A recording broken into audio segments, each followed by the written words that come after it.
Welcome to Talk Birdie-tome. This is Australia's most popular golf podcast, with former world number 16 Nick O'Hearn, the only player to beat Tiger Woods twice in match play, and tour pro Mark Allen, who played professional golf around the world for 15 years, including a British Open. We're coming from our studio at Titleist and FootJoy headquarters. Titleist is the #1 ball in golf, and FootJoy is the #1 shoe and glove in golf. And thanks to our great partners, Watch My Numbers, the most powerful database golf app in the world. Download from the App Store or Google Play. Ping, as with Nick O'Hearn, will help you play your best. See your local golf shop or professional for a Ping Club fitting. The Golf Clearance Outlet beat everyone's prices. Visit golfclearanceoutlet.com.au for your nearest store. And Betr, the fastest and easiest betting app in Australia. Now that's better. Now, from our studio at Titleist and FootJoy headquarters, it's time for Talk Birdie-tome. Here's Nick O'Hearn and Mark Allen. Hello, everybody. Welcome to the program. I reckon we're going to waffle about Scottie Scheffler for quite some time. Nice to see you, Nicholas. You too, Mark. What impressed you the most? Well, I actually have done my masterclass on what impressed me the most about Scottie this past week. His ability to avoid bogeys and double bogeys. Yeah. He only had 4 holes on his scorecard where he didn't have par or better. So he had 3 bogeys and a double bogey for the week. That's not right, is it? Correct. No, that is true. He How many? 3 bogeys and 1 double bogey? Yep, for the week. For the week. I did not realise that. So his big number or bogey avoidance is incredible. And as soon as he had that double bogey on Sunday where, I mean, really the tournament was over anyway. Yeah. Because he had a 6-7 shot lead. He goes and birdies the next and says, you know what, boys, I gave you a sniff, but I'm just going to take it right off you straight away. So that's what impressed me the most about him. His strokes gained approach to the greens was #1, which is not unusual for Scottie. No, it's standard. But the other thing, which was the scary part, was his strokes gained putting. He was #2. He was leading after 36 holes. Now, if he putts well, it is done. Well, I'll tell you what impressed me on the last day. He hits it to a foot on the first hole. How good was that? Just come out of the blocks, just hit it to a foot. Well, plus his playing partner, Hao Tong Lee, who's 4 back, hits it to 3 or 4 feet. Yeah. And Scottie knocks it inside. I mean, it's ridiculous stuff. But his par putts on 6 and 7, yeah, just to steady the ship. I mean, even he gets nervous. Yeah, there's no doubt about that. To steady that ship and to make those 20-footers when we're watching for a crack. We're almost hoping for a crack. Yeah, true. You know, we're almost hoping for him to come back to the field, a bit like what happened to him in the PGA. Yes. You know, that front nine at the PGA, he didn't vomit all over himself, but there were cracks. Yeah, he hit it sideways off the tee. Right. Yeah. That's right. There were cracks in his game on that front nine. I thought the opening tee shot would be a big tell because he got out of bounds left, out of bounds right. What a setup that is, by the way. I want to talk about Port Rush soon. To get going, is he nervous? Is he not? You hit a little pull left. You go, okay, well, that's in play. That's just fine. And then hits it to a foot and you go, okay, he's fine. Yeah. So, yeah. But, you know, he makes those 2 putts. Then he makes the double bogey. You go, okay, here we go. It's crack time. But then he birdies the next hole. And, you know, if you're watching live from, which is a fantastic show. It's a good show. We've got to give credit where credit's due. Yeah. Chamblee, McGinley, and the other dude. Rich Lerner. Who asks some silly questions from time to like time. Rich. But he's good. He's good. That show is elite. As far as sports programs on TV, there's just nothing better. I mean, it's instant. It's straight after the event. They've got all the stats. They've got the lot. Anyway, one of the stats that they brought up was that he leads the bounce back. After making a bogey or worse for this season, he is a third of the time he makes a birdie on the very next hole. Crazy. Now that shows you so much, folks. That shows you what is in between his ears. He resets and away he goes. Well, you could point back to the press conference. Remember that you did that press conference start of the week where he went on for about 5 minutes saying, well, it was a bit, but he went on to say, look, golf is not my priority. My family, my faith is, the winning feeling lasts for a few minutes after I win, and then it's like, okay, well, what's for dinner? Yeah. So Yeah. So unfortunately for the rest of the best golfers in the world out there, he has the best mindset for golf, because what do we do when we play our best? Yeah. We don't care. Yeah. We don't really care out on the golf course. You don't care that there's out of bounds left, there's a penalty area to the right. You just play with freedom, and he seems to be doing that better than anyone else. So when trouble arises where he makes a bogey or a double bogey, he just resets, gets back on with the job, and that's why he's the best in the world. Can I say that when you are sitting on top of the golf world and you are making $80 million a year, probably $100 million, it's easy to say. It is easy, very easy to say. It would be much easier to say than if you were fighting for your life. Oh, yeah. Trying to get into the FedEx Cup finale to keep your cards to avoid, those players. Or you've just missed 6 cuts in a row. Just missed 6 cuts in a row. Or you've just looked at your bank balance and all of a sudden missed the MasterCard, missed the Visa, are your two best sponsors. And, he's saying all those things from a place of comfort, which is lovely. But that's why I love the PGA Tour versus Live so much, because you've got the greats, but you've also got these other stories over there that are covered on Friday more and more. Nick, it's fair to say, we're seeing more and more what's happening on the cut line. The last couple of tournaments, we're seeing, the bubble stories. Who's on that bubble of the getting into the FedEx? Who's on the bubble to get into the next one? Who's on the bubble to keeping their card?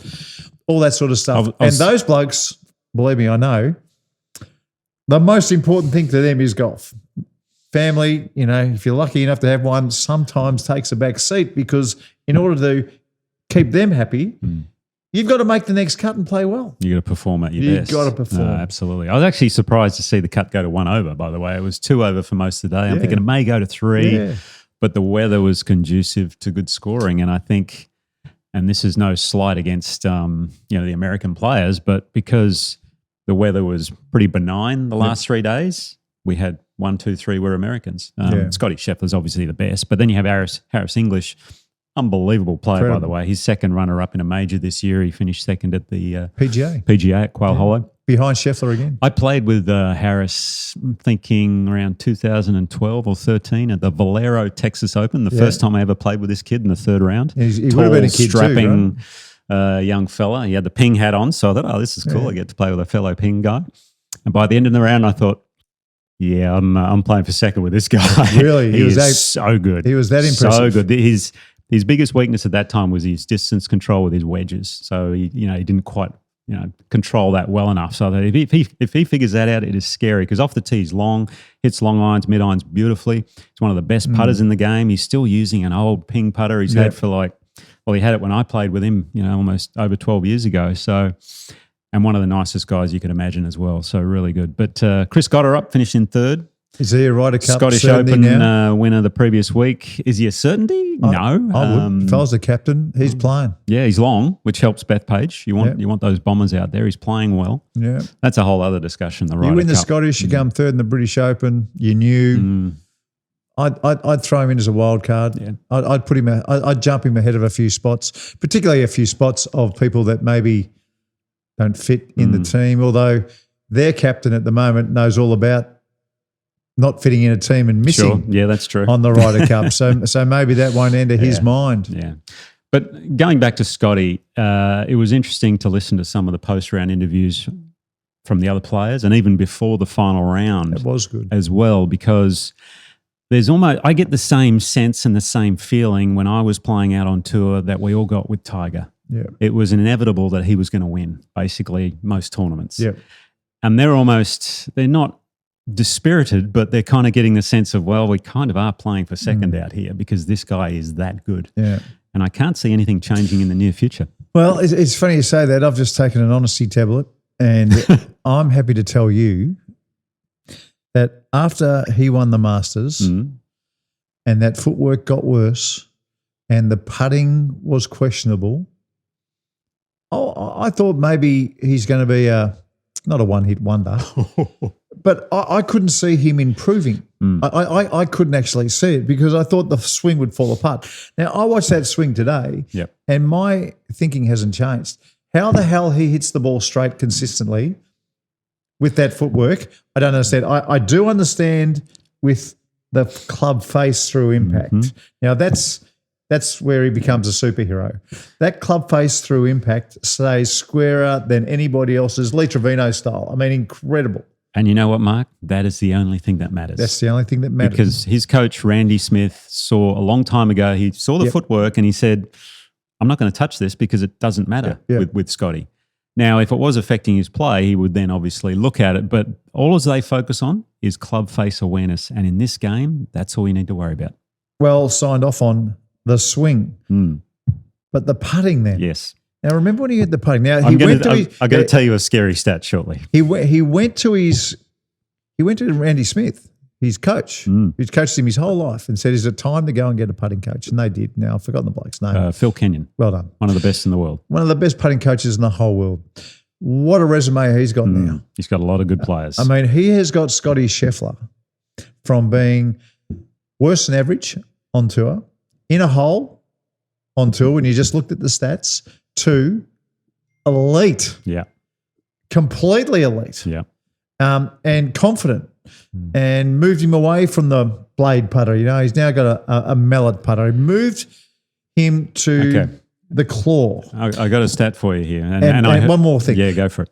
And now when I look at his stroke, there is no holes. There is nothing. He doesn't move over the ball. It goes back and through. It releases. It does everything perfect that a top putter does. Well, last week I said I think he struggles on slower greens, and I got to throw that out the window now, obviously, because funnily enough, going into the tournament, he said to his putting coach, Phil Kenyon, he said, look, I think my stroke, everything's fantastic. All you need to get me doing is lining up consistently where I'm aiming, where I want to hit the ball. And if I do that, I'm going to make putts. I mean, how good a mindset is that? But I heard this somewhere, I can't remember where, but he's been using the mallet for 32 tournaments now. How many of those do you think he's won out of the 32? Oh, well, he had a big season last year. How many times did he win last year? Won 8 or 9 times. He's won 4 this time. So I'm going to say 13. Spot on. Righto. 13 out of 32. So that's over 40%. That's better than Tiger. It's scary, isn't it? That's scary. It really is. No, I didn't realise that. And he's got that mindset of faith, family, golf. Golf comes third in his life. Yeah. Whereas Tiger, we all knew was golf, etc. Now, who's the longevity going to last with? I mean, well, see, this is where I'm going to. I mean, he's probably four majors. I'm going to regret what I'm about to say. I don't think he's going to win as many as most think he's going to win. Okay. I think that footwork, at some stage, he's got to start missing the centre of the club.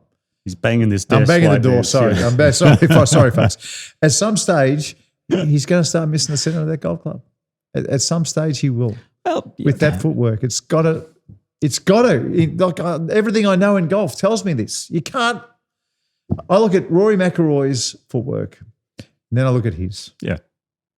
And I think, my God, it's like it's a complete weekend warrior hacker. Yeah. If you just showed the bottom half, weekend warrior hacker versus complete elite at the top of the game. Well, we said it wouldn't make the Kingston Heath pennant team a while back. I did. That's right. I've said that before. I'm glad you brought it up, Nick. So can I just be clear on what you were saying here, Mark?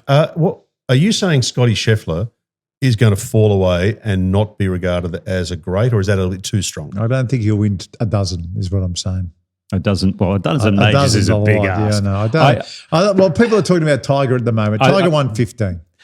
I don't think he'll get the double figures. That's my best guess. He's 29 years old. Yep. So you got to think, okay, let's say till he's 40, for example. Yeah. But at 35, he may pack it up, given what he's talking about in his pre-tournament interview. Yeah. But say he gets 10 more years, that's 40 majors. Yeah. And at the moment, if he doesn't win one a year, it'd very much surprise me. So there's another 10. No, look, I have no doubt I'm going to eat my words. I'm going to eat every word I just said a minute ago. I'll eat it. I'll eat them all. He has to stay healthy, though. That's the thing. I'll eat every one of them. But I just can't see that footwork getting the 10 or 12 majors. I just can't see it. Nick, we're actually going to clip that comment and keep it. Absolutely. Pin it to their stupid. So this is what do you call it? Social media stuff. Pin it right at the top. But this is the nuts and bolts of this game. Yeah. The golf swing is less important than here. That's What's right. up here? That is right. What's up there that's what separates him from everyone else. I can tell you right now. That is right. We haven't spoken about the Aussies yet. Oh, what do we What want a to? disaster. Oh. Well done to Mark Leishman. He got in via the Australian Open. Solo. Only player to make the cut. Yeah, we had 11 Australasians, a couple of Kiwis missed the cut, and then a bunch of Aussies. So yeah. Cameron Smith, where do you want to start with Camo? Well, unfortunately for Cameron, he's holding a dubious record, which is the only player to play all 4 majors and miss all 4 cuts. That's right. And he missed the one before. He's missed 5 major cuts in a row. 5 in a row. He's 5 in a row. Wow. I think he's had a tied 32nd and a tied 60th since that sort of, these last 7.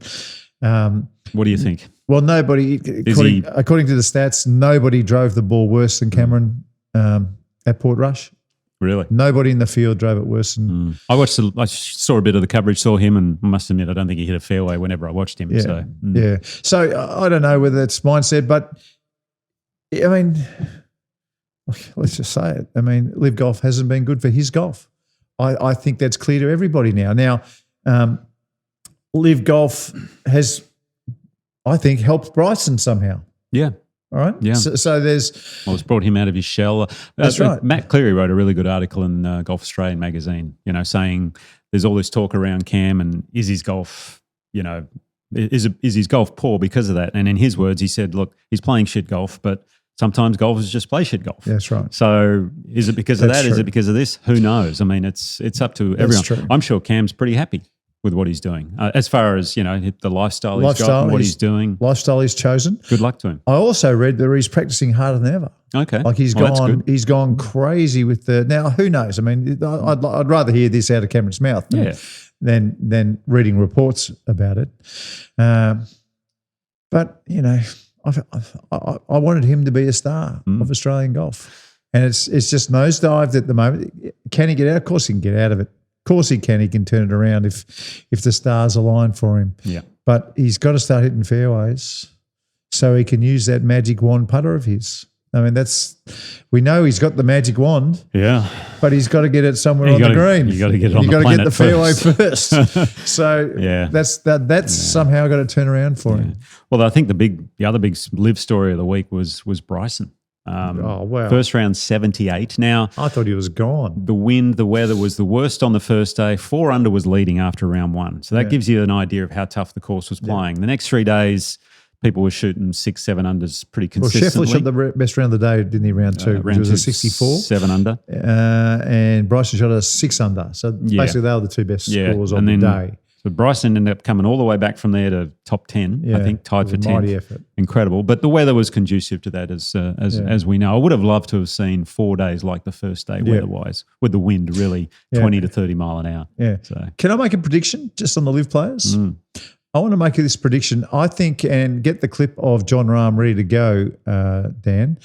I want to make a prediction that Jon Rahm will have a cracking season in 2026. Okay. I saw something. This is one of the things about Scottie Scheffler. When he makes his practice swing, his shaft steepens. You see it tick over. Yep. That happens all the time. That's the worst thing you can possibly do when you actually hit the ball. It doesn't tick over too often when he actually makes contact with the ball, when he's actually in full flight. Jon Rahm has been taking it back so flat and so laid off that to make contact with the ball, he's had to steepen.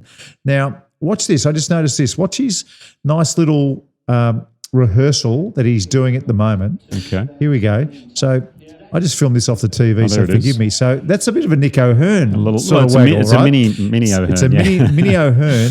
And when he made that swing there is no steepening. It's still laid off, but it's the old Jon Rahm. So for our audio listeners, basically he's just taking the club away with the hands are staying on the same path and the club head staying outside the line. That is correct. Yep. It had been going back so flat and so laid off that the only way back to the ball was to steepen. Yep, right. That's no good. It never seems to work. I've seen players come over the top, but the shaft actually doesn't steepen. Yeah. It still comes down in a nice spot. So I just want to make that prediction. I think Jon Rahm's onto something. Okay. And I love the way it looks. So watch him in 2026. Yeah, well, I had high hopes for him at Royal Port Rush, actually. And he started off pretty good, had a decent opening round, but then never really got it going and ended up finishing middle of the field. Well, you know as much as anybody, when you do fiddle around, it's not often that when you change something like that, shaft angle going back, that it clicks into full gear, 100% early. Well, but there is no doubt that Jon Rahm is looking much, much better. From my point of view anyway, Port Rush, I want to go. Oh, God, do I want to go. How good did it look on the TV? So good. Compared to 2019 when it was raining and it was a disaster. This year it just looked beautiful. Those drone shots, remember that you see the drone shots? Yep. And I was watching it with my wife and I said, have a look at this. And Alana goes, they got a filter on that camera because the contrast. Well, she'd know. She'd being an artist, she knows. But the contrast and the way it looked was spectacular. Yeah. And the coverage, how good was the spider cam on 18 green where they were coming in on the people putting? Beautiful. I'm wondering if the players can see that stuff, but I guess not. It must be very quiet. Yeah, it must be. It must be very quiet. Yeah. I think it was a drone, wasn't it? It wasn't a really? boom. Okay. I think it might have been a thought it might have been on some wires or something because they said spider cam, so that maybe it was. If it was maybe it was on wires. Yeah, but it's. I didn't hear. But what a golf course! I mean, you got par 71, some of those par threes, and by the way, hardest par three on the golf course, one of the hardest holes on the course, 16. Scottie Scheffler birdies at 1, 2, 3, and then stiffs it on.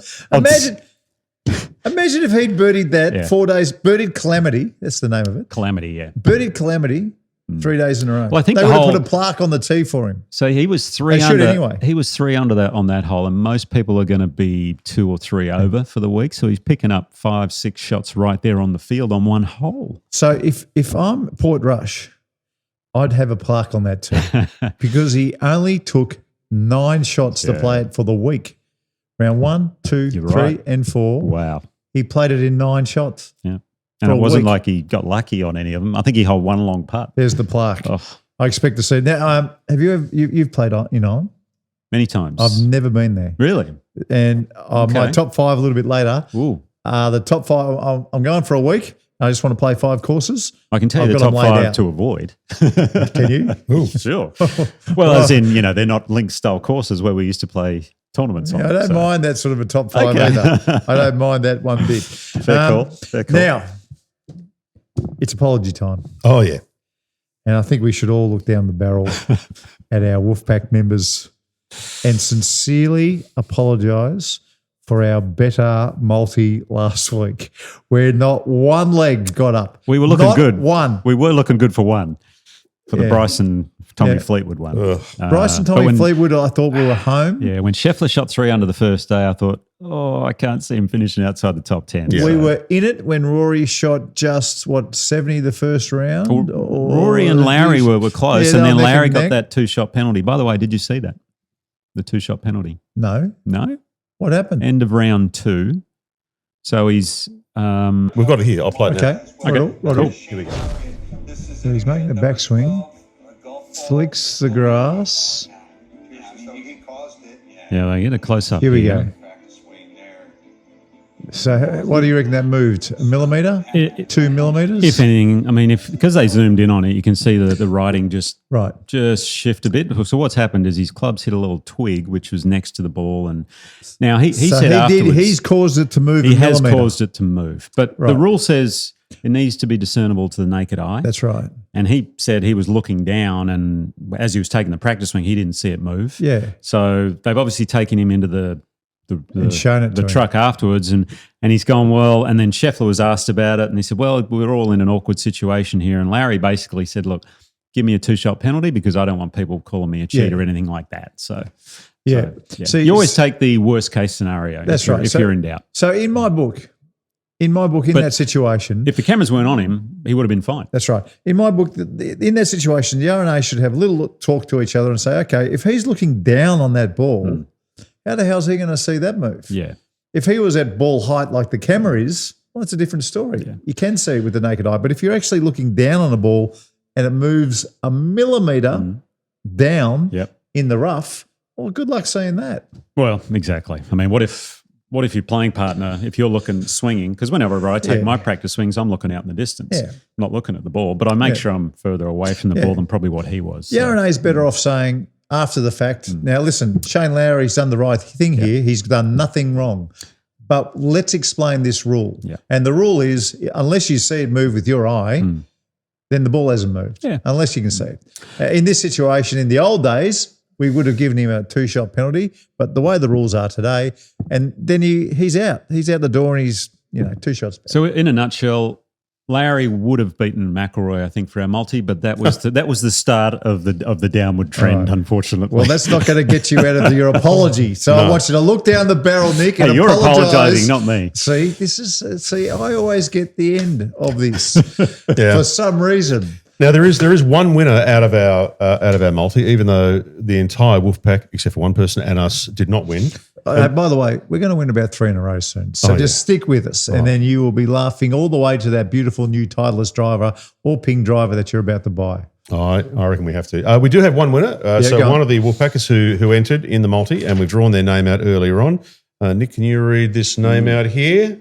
Oh, gosh. Is it an easy name? On. Yeah, look at us all with the glasses. All right. Narelle Brunotti. Well done, Narelle. Yeah, Brunotti. I hope that's how you say it.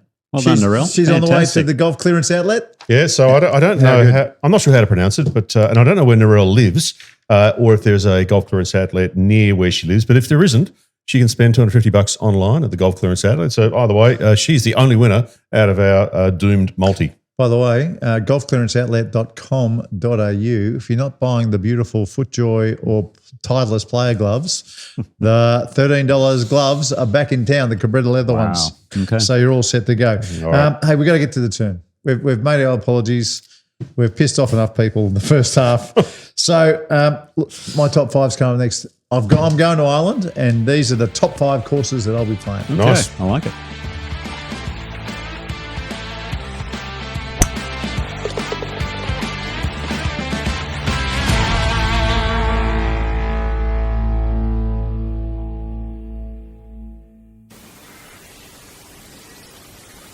If you're planning a Gold Coast holiday, we've got an idea for you.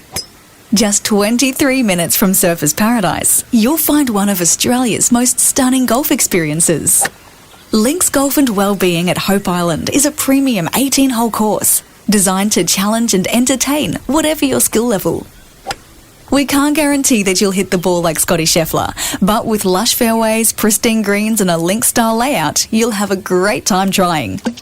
And with a friendly modern clubhouse, including a restaurant and bar, Links Golf and Wellbeing at Hope Island makes you feel just as welcome off the course as you are on. And of course, there's a well-equipped pro shop, putting greens and driving range. So whether you come for the golf, the food or the company, next time you visit the Gold Coast, we'd love you to drop into Links Golf and Wellbeing Hope Island. Visit us at linkshopeisland.com.au.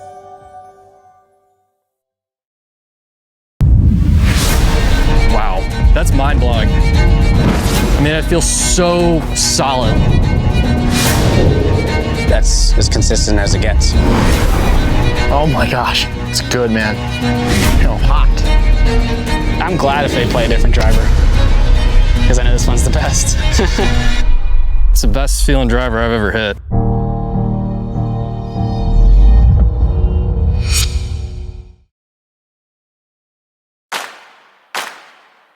We're live from our studio at Titleist and FootJoy headquarters.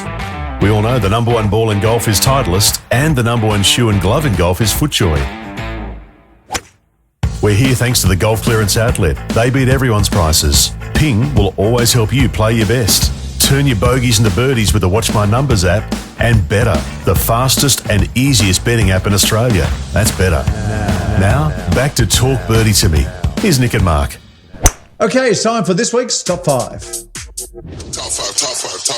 The Talk Birdie-Tome Top 5, thanks to Southern Golf Club. Top 5. At least you got that intro right, Dan. Well done. Oh, wow. So, I've never been to Ireland, so you're going to have to help me a little bit here. Yeah, you should have. But this is just on Yep. what people have told me.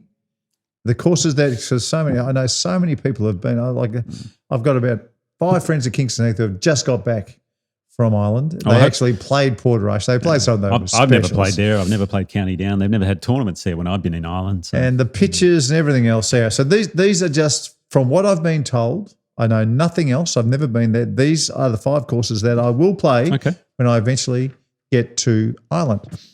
At number 5, I reckon this is probably low, a lot of people, because once upon a time I would have had this at number 1. I would have had Ballybunion at number 1. Well, that is my favourite course in Ireland. Okay, well, there you go. 20 years ago, it was the number 1, but there's a couple that have gone past it just of late as far as people who tell me about the courses over there. I can tell you the local Guinness there is fabulous too. Is it? Yes. You a Guinness man? Oh, yes. Love my Guinness. How much weight did you put on when you were over there? No. I'm only a 2-pot screamer. So. All right, at number 4, I've got Lahinch, and that's pretty much been steady. Lahinch has always been in the top 5, but hasn't moved. At number 3, this comes from you. Didn't really know much about it until you said, have a look at the map at Port Stewart, which is right next to Port Rush. I hear good things about it. So I know. Well, it's on the list. Never been. It's probably on the list because it's so close to Royal Port Rush, which is my number 2. But there was a bloke who used to work in the Kingston Heath Pro Shop. His name is Rory Doran. I reckon everyone knows Rory Doran. Everyone does. He's a superstar these days. Rory. He came from a golf club. He was over there too, I think, maybe for the Open. Yeah, he said he was heading that way. That makes sense. He knows Rory McIlroy, another Rory over there. But Rory Doran told me that Royal County Down is one of the greatest golf courses in the whole world. So that is my number 1. It's just one ahead. I hear it's a lot of blind tee shots as well. So is that right? That's what I've heard. Take a caddy? You definitely need some local knowledge. Another reason to play. I love playing social golf when you've got a caddy. There's nothing better. Social golf with a caddy on a special golf course, one of the great things you can do in the game of golf. Another good one I played over there, we played the Irish Open, was Betr, which is just north of Dublin. Never heard of it. No, I know, neither had I until we played there. It was a very nice golf course. Yeah, and then there are more of the American style, like the K Club, Falter Island. Is that the top 5 courses to avoid? Yeah, probably. In Ireland? I hear another great Not to avoid, I hear another great one over there with spectacular views is Old Head. So never been there, but I've seen the pictures. Gary Lisbon does some phenomenal pictures of it, and it looks spectacular. Stop trying to turn my top 5 into a top 6. Sorry. And just let's move on to the next segment if you don't mind. I kind of wonder, Mark, how you'd go playing in Ireland, given the weather in Ireland is typically very rainy, and you are a notorious fair weather golfer who will not play in bad weather. That's a very good point. Yeah, you would have pulled out of the first round of the Open when it started raining. Just socially. Just socially, that's all.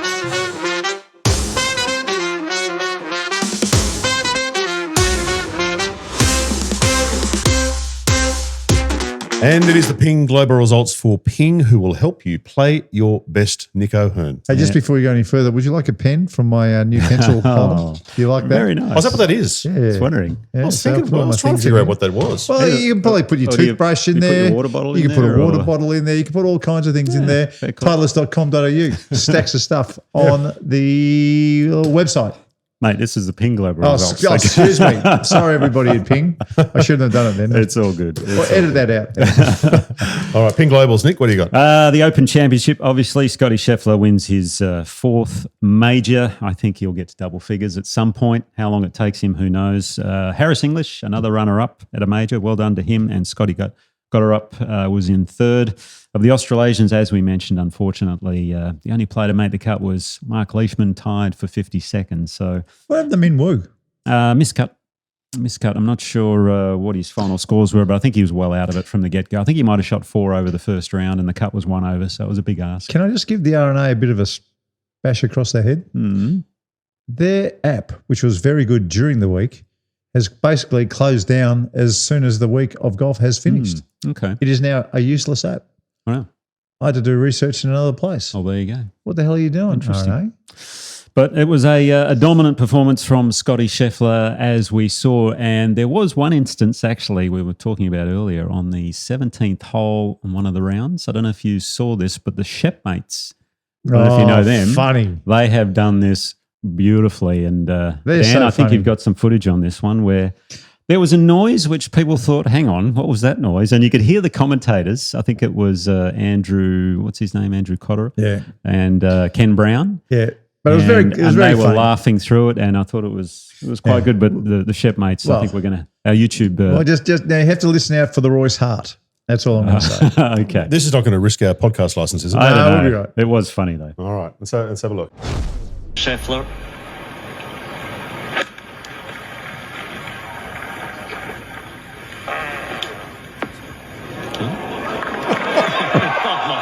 Yeah. What are you laughing about? There's so much to say about that shot. The sound off the club face. Yes, indeed. That's extraordinary. Let's stick to the golf. Just a little bit of wind from behind. Just help to ease down the green. Very funny. There's an echo as well. What a shot from Scheffler. Do we need another investigation? Now, was it from Scheffler or was it from somebody in the studio?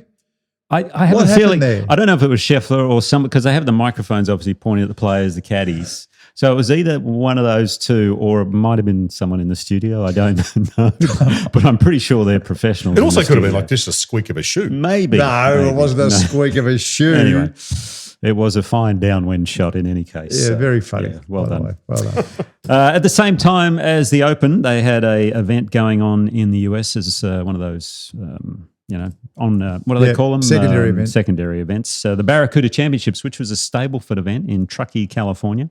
Our own Jason Scribner had a good week. What did he do? Tied for 8th. It's his best finish Well over done, there on the Jason. PGA Tour, yeah. But Ryan Gerard had a 3-point win over Eric Van Rooyen. Almost set the new tournament scoring record with 47 points, which Van Rooyen set a few years earlier, actually. So well done to Ryan on his first win over there. Corn Ferry Tour, they were in Springfield, Missouri.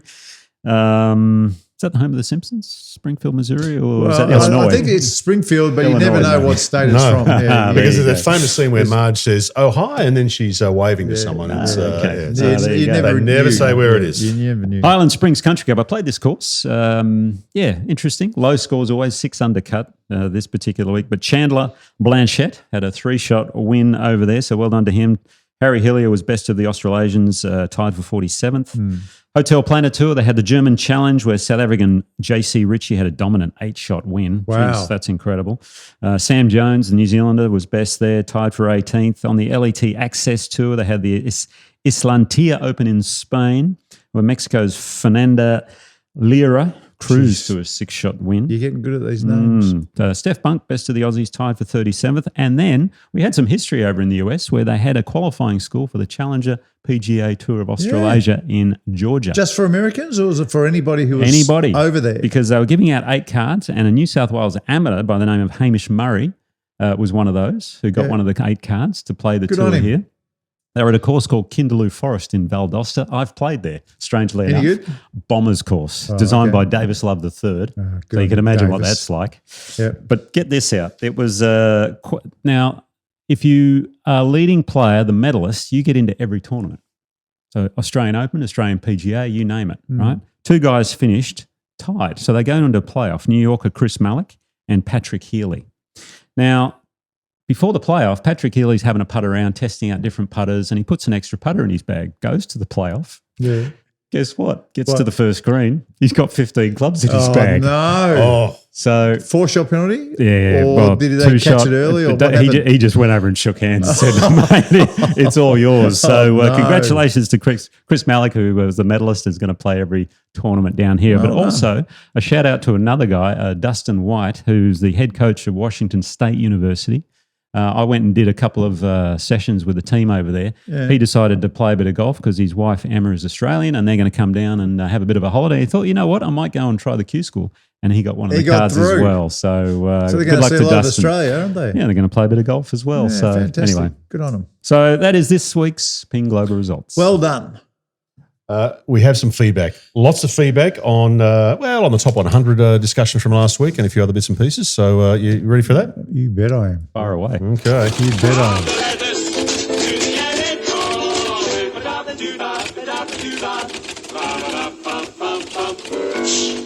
You know, Dan, I can tell Mark, he's in a fired up mood. He's ready to throw some mud here. Well, it depends what the feedback is like. Actually, that reminds If it's unreasonable, then yes, I will throw much. It's interesting you say that, Nick, because that reminds me, we had a conversation about 2 weeks ago about Mark having fights with Wolfpackers Yeah. on social media. Okay. Did I see you punching on with some bloke on Twitter a couple of days ago? That's right. Really? That's what you do on Twitter, Dan. I don't know what you think Twitter's all about, but that's what it's all about. Well, you were pretty brutal on this bloke. I actually can't remember what it was about. But sometimes I just don't like us being pushed around. It's as simple as that. I don't think we trying were to being push us around and tell us what we can and can't say. Don't think we were. Well, I think you were being pushed around. I think that particular fella can just stick it right in his ear. Okay. That's not the way we operate. Okay, lots of feedback on the top 100 chat with Jasper. This is from Tim Martin. Jasper spoke incredibly well, but I'm genuinely baffled the panelists remain anonymous. To me, that undermines transparency and accountability. Trust in a ranking relies on a credible and open process, and this falls short. I would be honoured to have my name on the panel, and I'd stand proudly behind it and defend it. Yeah. Sadly, the credibility of the list remains unresolved to me. Correct weight. Correct weight. And we will forever be wondering what the hell is going on with that bottom half of that top 100 because it is out of whack. Yeah. Yep. Marcus said, ranking lists have lots of anomalies. Birkdale has no place in a world top 100 list. Barnbougle Dunes has too many average holes to be top 25. Does it have that too many average holes, Barn? I've played it once or twice and it's pretty good. Yeah. Can't remember too many average holes. Well, but anyway, that's what this bloke says. Yeah. North Berwick is great fun, but too many pedestrian holes to be top 50. Sunningdale, you might disagree with this one, Nick. Sunningdale is a wonderful place to play, but there is no way known it's the 22nd best course in the world. Nick, you may have a different view. St Andrews Beach requires great thought. This is interesting. The strategies aren't obvious. It's on great land and features a large number of unique golf holes that require imagination and control. 3 terrific par 3s, one of the truly great sets of short and medium par 4s on the planet, a couple of fantastic mid-long par 4s, and a couple of good long ones too. I like Prestwick a lot, but St Andrews Beach is better. I think we just found one of our panelists on the top, on the top 100, whoever that was. What's the name there? Mark. Just Mark. Just Mark. Okay. Sounds like he's good mates with Mike Clayton. No. Could be. Yeah, I'll disagree on the Sunningdale front there. Yeah. I think Sunningdale, I'm not sure it's top 22 because I haven't played enough of these golf courses in the top 100. But fabulous. I don't think you can leave it out of the top 50. No, definitely not. And that's just going on. Senior British Open there is this week course. too, by the way. Senior British Is that Open. Sunningdale? I think it's at Sunningdale this I week. hope we get it on the telly. Bunch of Aussies playing. I hope we get it on the TV here because if you haven't seen Sunningdale, it's incredible. It's one of the great golf experiences you can ever have. Now, this bloke might also be on that panel as well because he doesn't mind St Andrews Beach. Junior B has said, I've played lots of courses around Australia and a few in Ireland, Scotland and Wales. St Andrews Beach, I reckon, is the best course I've played. Victoria, Royal Adelaide, New South Wales and the now-defunct Laguna Keys, which is up in North Queensland, are all up there for me. But the experience of St Andrews Beach was fantastic. Laguna Keys? Yeah. Laguna Keys. Okay. You know what that is? Yeah, I do. No. And I know what you can do with that email after Laguna Keys is mentioned. Laguna Keys wasn't around for long. It wasn't. So it's about, Nick, it's about maybe 20 minutes south of Proserpine. Oh, okay. And it was a resort that was ill-fated and is now in ruins. Really? It sits there as a disused resort. I remember seeing the golf course thinking, wow, I thought it was kind of a Coolum on steroids. I'd never been there, but just the pictures of it, I thought, well, it looks like a pretty interesting place. I wouldn't mind going and seeing a good golf course up there in Queensland and a resort. But I never got there. One of the problems with Laguna Keys was it's literally in the middle of nowhere. It's 20 minutes south of Proserpine. It's about 40 minutes north of Mackay. There's nothing around. There's nothing there. Okay. Ginger's dad has said, how do you rank courses? There's a criteria that different rankers use. Personally, I look at a course's poor holes. St Andrews Beach has at least 2 poor holes. It's a nice course, but it's not top 100. Maybe top 20 in Australia or between 20 and 30. Ex-type 1 diabetic has said, I played St Andrews Beach yesterday. This is a couple of days ago you wrote this in 60 to 70 kilometre an hour winds that were rarely behind you. The hardest hole, a 420-metre par 4, was almost like playing a par 6. Beautiful course, difficult, but unplayable when I was there. Yeah, I think it's the 13th hole. I'd say most courses up are over a hill unplayable and down around to the winds. right. Yeah, I remember that one. I wasn't sure if it was a par 5 or a par 4. Yeah. No, it's a fabulous place. It's a great course. It's worth a trip, but it's not in the top 100 in the world. We had hundreds, in my view, hundreds of comments. We can't go through them all, but I'll finish on this one here, and I think this is a good one. This is from Ben. I'm not a fan of the top 100 list, but I am a fan of facing the critics in front of a large crowd and standing behind the work you do. Hats off to Jasper for coming on the podcast. Yes, agreed. However, the investigation, given the anonymity of the judges, is far from over. Now, I think it probably is over for now, but I love the fact that Jasper came on and came into a room that he knew was going to be a critical room. I haven't thrown the towel in on the investigation. No. I have not thrown the towel in. I've got one last lever to pull. What's the investigation? I want to find out who is ranking St Andrews Beach in this part of the world ahead of Victoria Golf Club and also Peninsula Kingswood. It would both be good courses, to know the list of the names. So. And Royal Melbourne East. There's too many fingers pointing at one particular situation that I think is a bit crooked. I can tell you that's not the case. So. Okay. Anyway. Okay. Well, do you know the judges, do you? No. I know the situation you're pointing towards, and it hasn't got anything to do with that, as it turns out. Until we know who the judges are, we will That's what see. we need to know. You need to know the judges. That's exactly maybe it'll come out. A lot of feedback on the live players getting official world golf rankings points. Daryl has said they knew what they were doing and they need to live with their decisions. So he's obviously against them getting the points. PM has said there's too much opposition to this. The ones opposing are in protection mode. I used to get annoyed at how USA-centric the rankings were because they held the belief that the world revolved around them. But now, as the rankings reflect, there's players from all over the world in the top 50, 100, 200. And with 16 players from Live in the Open this week, it's increasingly problematic not to be awarding points to a range of tours. Sort it out. Do you think the live players were told that they would eventually get world ranking points? Oh, yes. Coming across? I think that was one of the selling points early on. Yeah. As far as, Greg Norman, when he started it, he was adamant that it would only be a matter of time and we'll go through the process and away it would away it would go. But the funny thing is when they reapplied, what was it, last week or the week before for world ranking points, the sticking points which kept them off the world ranking points, they haven't changed any of those things. So I'm not sure what response they're going to get that may be different. The only thing I can see that's different is you've got Donald Trump possibly, pushing from the other direction. Yeah. So, we'll see. Okay, this one from Chris. Play 72 holes, play tougher courses, and you will get OWGR points. It's simple. No one's saying these guys aren't capable of winning big events, but come on, it's 54 holes on resort courses, and that's not good enough. Some of the courses are good. Yeah, some of them are good. Some of them are good. Yeah, some of them are good. Some are resort courses. I understand what Chris is saying, but that's a little harsh. Yeah, the course in Spain, Valderrama. more than us. Yeah, it's much better. Much more. Well, I know the first day resort course. I heard from one of the caddies who was there that the greens were just. Yeah, I think they double cut and rolled the greens the first day, and they had 30 to 40 kilometre-an-hour winds, so they had to call play off. I don't think the greenkeepers maybe read the memo that we're going to get some high winds there, which is a bit strange. So, but yeah, they played pretty tough that week. Okay. I had a comment here from Gary Matthews on Grace Kim's win a couple of weeks ago. G'day, Nick, Mark and Dan. Having watched Grace Kim's amazing victory, I was frustrated that some media outlets referred to this as a Stephen Bradbury moment. Grace won with brilliant play, perhaps the most brilliant conclusion to a major I've ever seen, and that's far from how Stephen Bradbury, who won as the last man standing when his rivals fell over in front of him. Now, I didn't see anyone describe it as that, but clearly they did because Gary's written that. So I wonder who did. Yeah, I don't know. There's someone who knows nothing about golf. Yeah. It would have been a Bradbury moment if Tidakal hit it in the water 3 times or something like that to give Grace Kim the title. But that didn't happen. But Grace took it away from her. So yeah, whoever said that doesn't know anything about golf. No, it wasn't great. It wasn't Bradbury. Justin Ozzie has said, guys, you have earwormed me now. I will be saying Grace Kim all the time. And just chipping. For the chipping, Grace. Kim. Yeah. That's it. Couple here to finish on. This is from Peter Barnes. Hey, guys, I enjoyed your top 5 major finishes, but I thought you might have included the 2016 Open where Stepson and Mickelson streeted the field with third place more than 10 shots behind. That was another jewel in the sun moment, wasn't it? It was. Stenson played some of the best golf that has ever been seen. Beat Phil. I think Phil shot something low and Stenson just had him covered. Yeah. Okay, Masterclass. Who's turn this week?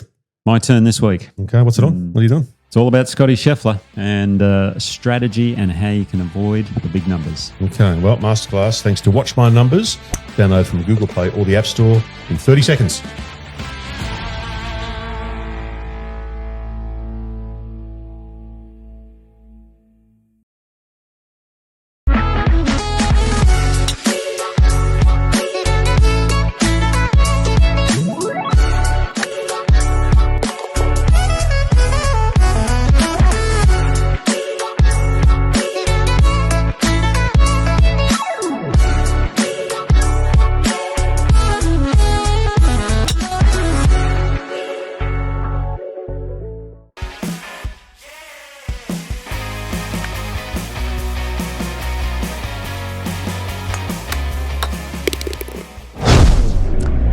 All right, the masterclass this week is actually, well, it's a masterclass on Scottie Scheffler, because what a performance that was at Royal Portrush over the weekend. And what did he do better than everyone else? Well, guess what? He took the big numbers out of play. He only made 3 bogeys for the week and 1 double bogey on Sunday, which, to be honest, didn't really factor in because he had such a big lead at that stage. Now, his approaches into greens is what separates him from everyone else.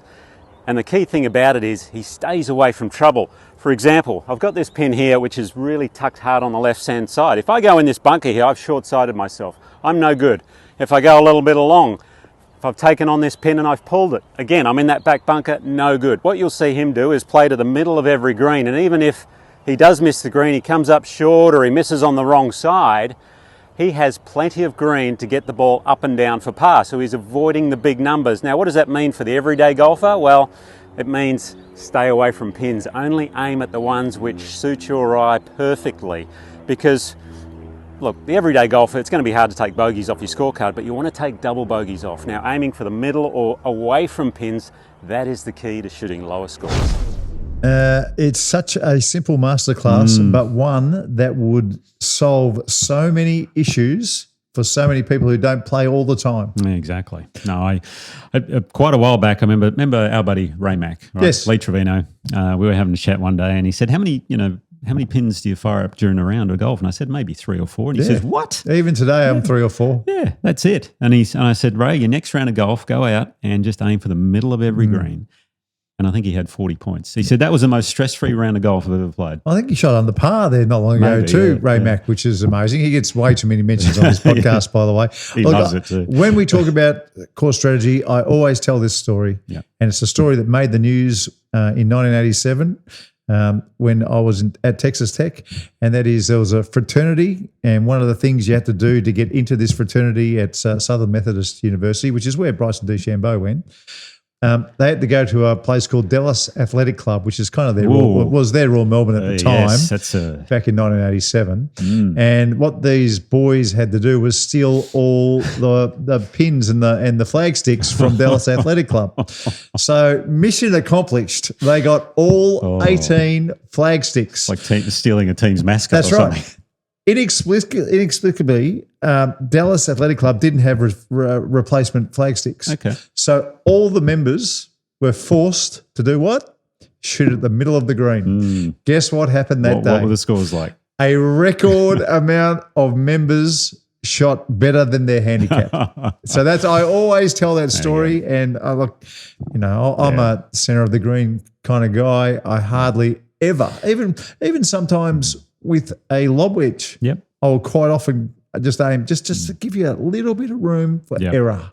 Well, if you're aiming away from the flag, it's a strange thing to say, but you're just giving yourself more room, as you say, for error. And if you do miss it on the side that you're aiming towards, you've got all this room to maybe get it up and down for par, but worst case, you're going to make a bogey. Now, the pros, because Scheffler's so good, he just gets it up and down for par. That's right. You very rarely see him short side himself. He made a double bogey more because he got a bit greedy, trying to hit it out of the fairway bunker. It wasn't about playing into the green so much. So. It's funny, when you play with players who, maybe an 18 handicap, when they do miss it on the short side, quite often they either leave it in trying to get it close, or they hit it miles past and 3-putt. Exactly. So both ways they make the double bogey. It's horrible. But if they aim away from the flagstick and avoid that short-sided up and down, they make par or bogey. Exactly. Yep. Play on. Simple. Away you go. If only it was that simple. Unfortunately, we just see the flag. We go, good on you, Nicholas. You look beautiful in purple, by the way. Folks, we'll see you next week. Cheers. And that's been Talk Birdie, Australia's most popular golf podcast, with Nick O'Hearn and Mark Allen, coming from our studio at Titleist and FootJoy headquarters. As everyone knows, Titleist is the #1 ball in golf, and FootJoy, the #1 shoe and glove in golf. Wherever you get your podcasts, make sure to subscribe, maybe leave a review, and we'd love you to share the pod with a friend who loves their golf. Huge thanks to our fantastic partners. Ping, like they do for Nick O'Hearn, will help you play your best. You can see your local golf shop or professional for a Ping club fitting. The Golf Clearance Outlet always beat everyone's prices. Visit golfclearanceoutlet.com.au for your nearest store. Watch My Numbers is the most powerful data-based golf app in the world. You can download from the App Store or Google Play. And Betr, they've got the fastest and easiest betting app in Australia. Download from the App Stores today. Now that's better. keep in mind, what are you really gambling with? But for now, from our studio at Titleist and FootJoy headquarters, thanks for being a part of the show. We'll see you next time.